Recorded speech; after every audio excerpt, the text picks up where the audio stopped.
So here we are at South by Southwest, and there are some upcoming screenings, and I'll hand you over to my partner. Well, we're premiering tonight at the Alamo Ritz at 6:30, and then we have Monday night at 9 o'clock at the Violet Crown Cinema, and Wednesday morning 11 a.m. at the Topher Theatre at Zach.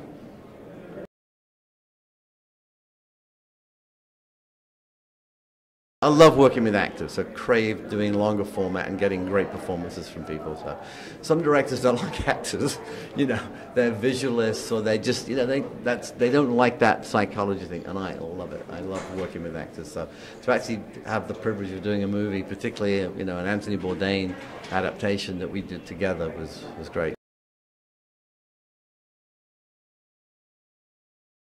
Want to talk about that? Yeah, sure. I mean, yeah. I'm not holding it for you're not holding it for me? Okay, I'm going to hold it.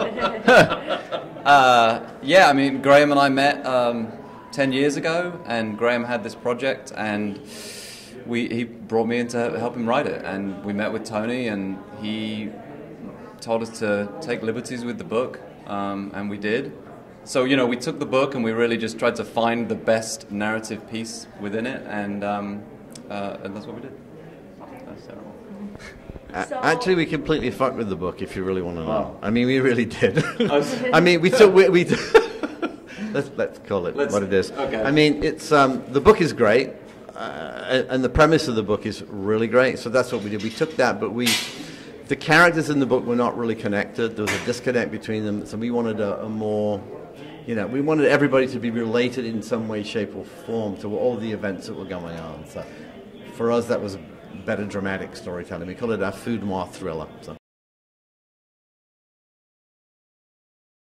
So I picked it up and realized this is about the food movement and the mob, and we had the Sopranos and all these other great New York mob-based things, and just felt London was a much better place to set it. I thought the mob was more interesting graphically and just kind of my people, and also the food movement. I think the food movement is still growing there. Where here we've done it, we're sort of at the peak of that now. It just seemed to be like a much more current thing to set it in London.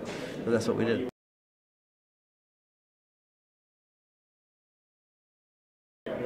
Oh, absolutely. I mean, just from a pure production standpoint, I've been doing it for so long that, it's like it's just going to work for me. I mean, that's my day job. So, I like to think I can do everybody's job on any set, from the lighting guy to the PA.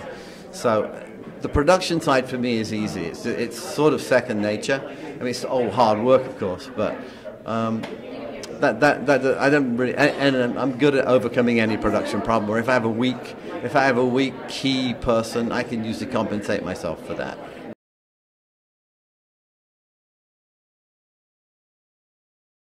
Cast in the movie Bone in the Throat was pretty great because I got to work with just killer, stellar, fantastic British talent, who are total professionals. They show up for work. They give great notes, and they're just great. They'll become your best friend. Really, it was a really, really fun experience.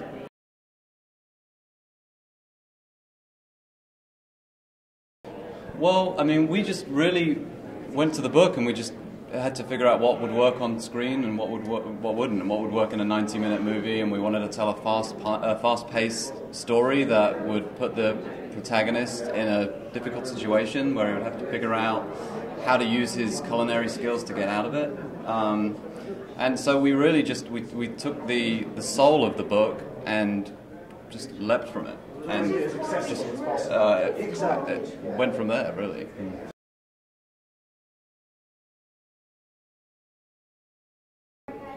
Food noir thriller, right? Food noir thriller. I mean, I think it's fairly unique. We've all seen mob pictures and murders and all that. It's the setting that's unique. I think it's a pretty unique setting. We changed all the food items from his book because Tony's great, but he's a meat and potatoes guy, right? Which doesn't look that great on film. It's dark brown stuff on a plate.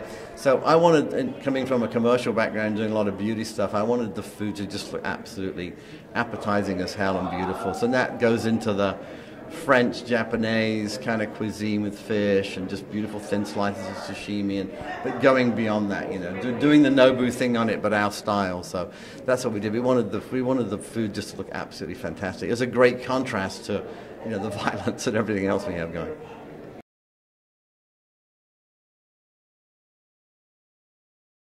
unfortunately, he didn't, because you can never find him. He's on the other side of the world doing his fantastic shows, you know.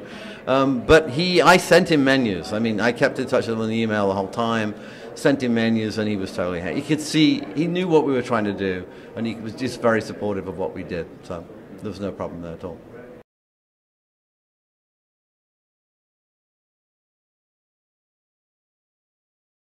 Me and Mark are working on 2 or 3 different projects right now. I can't tell you what they are, because unfortunately we're still trying to option most of them, 2 out of the 3. But we've got some pretty exciting stuff planned. So yes, and again, you know, the reaction to this will really drive the bus as well.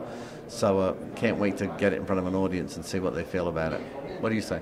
Yeah, no, I'm very excited to see what an audience thinks of it. Can't wait.